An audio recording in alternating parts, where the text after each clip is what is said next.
सोचो, एक ऐसा जहाज जिसे दुनिया ने कभी ना डूबने वाला कहा था। एक ऐसा जहाज जिसे देखकर लोगों को लगता था कि अब इंसान ने समुंदर पर भी जीत हासिल कर ली है। उस वक्त किसी ने भी नहीं सोचा था कि सिर्फ कुछ ही दिनों बाद वही जहाज इतिहास की सबसे बड़ी समुद्री ट्रेजेडी बन जाएगा। और फिर सिर्फ एक ही रात में वो समुद्र की गहराइयों में हमेशा के लिए गायब हो गया। ये है आरएमएस टाइटैनिक की सच्ची और रोमांचक कहानी। साल था 1912। उस दौर में बड़े बड़े स्टीमशिप्स दुनिया की शान हुआ करते थे। यूरोप से अमेरिका का सफर करने के लिए लाखों लोग समुद्री जहाजों पर निर्भर थे। इसी दौरान व्हाइट स्टार लाइन नाम की कंपनी ने दुनिया का सबसे बड़ा और सबसे शानदार पैसेंजर शिप बनाया, आरएमएस टाइटैनिक। टाइटैनिक सिर्फ एक जहाज नहीं था, यह इंजीनियरिंग का एक ऐसा करिश्मा था जिसे देखकर लोग हैरान रह जाते थे। इसके अंदर लग्जरी होटल जैसी सुविधाएं थी, grand staircase, swimming pool, gym, library, luxury dining hall और शाही कैबिन्स। लोग कहते थे कि इससे बेहतर जहाज दुनिया में कोई नहीं। 10 अप्रैल 1912 को टाइटैनिक इंग्लैंड के साउथहैम्पटन से अपनी पहली यात्रा पर निकला। उसका अंतिम डेस्टिनेशन था न्यूयॉर्क, अमेरिका। जब टाइटैनिक पोर्ट से रवाना हुआ, हजारों लोग उसे देखने आए। कोई अपनों को अलविदा कह रहा था, कोई नए सपने लेकर अमेरिका जा रहा था, और किसी को बिल्कुल अंदाजा नहीं था कि यह सफर इतिहास में हमेशा के लिए लिखा जाने वाला है। टाइटैनिक पर लगभग 2200 लोग सवार थे। इनमें दुनिया के सबसे अमीर लोग भी थे और नए जीवन की तलाश में निकले आम परिवार भी। सफर के पहले कुछ दिन बिल्कुल शांत गुजरे।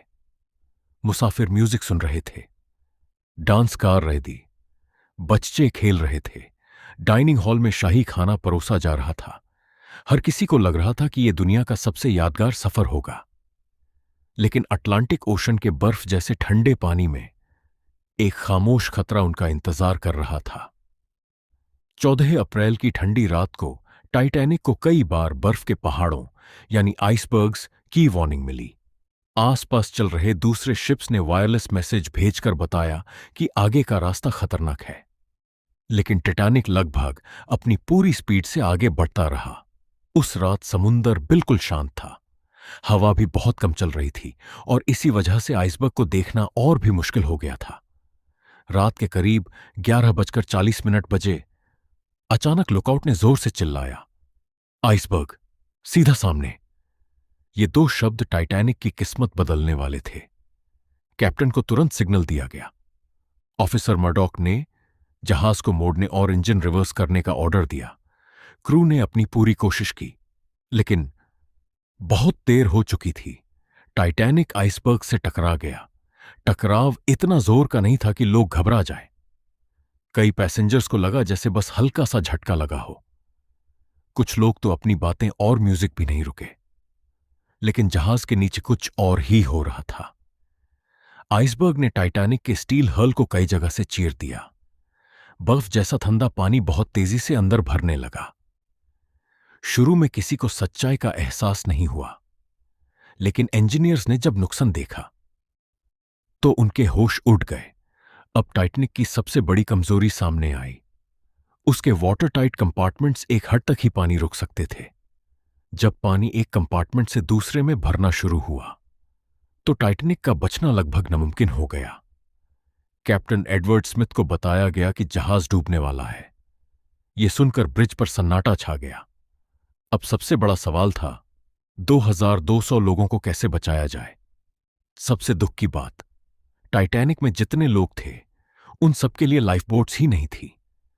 उस वक्त के नियमों के हिसाब से उतनी लाइफ बोट्स रखना जरूरी नहीं था, और कंपनी को लगता था कि टाइटैनिक इतना सुरक्षित है कि उनकी जरूरत ही नहीं पड़ेगी।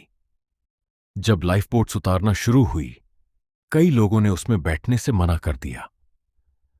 उन्हें यकीन ही नहीं था कि टाइटैनिक सच में डूब सकता है। इस वजह से कई लाइफ बोट्स आधी खाली ही पानी में उतार दी गई। जैसे जैसे वक्त बीतता गया, पानी जहाज के अंदर बढ़ता गया। अब लोगों को सच्चाई समझ आने लगी। हर तरफ अफरा तफरी मच गई।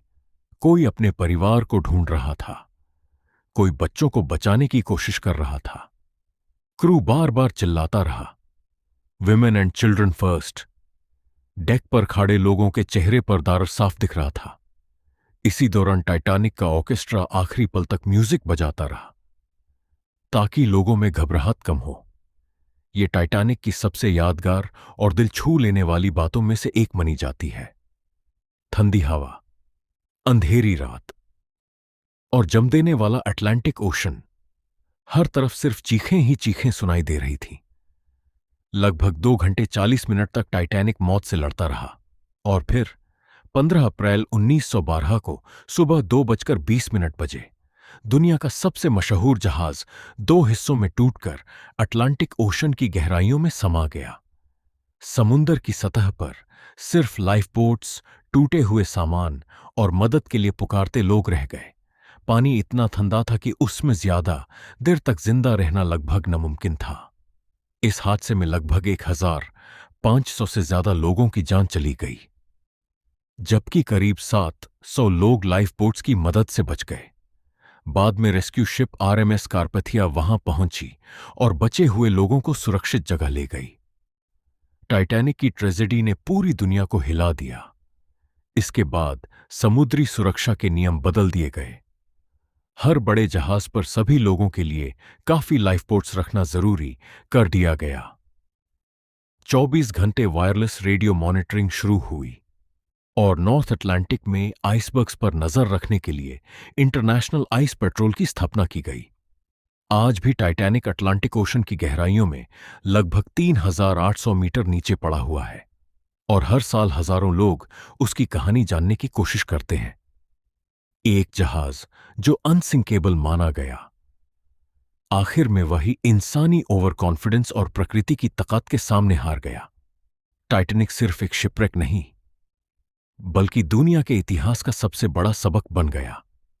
अगर आपको ऐसी ही सच्ची और रोमांचक कहानियां पसंद हैं, तो चैनल को सब्सक्राइब करना मत भूलिए।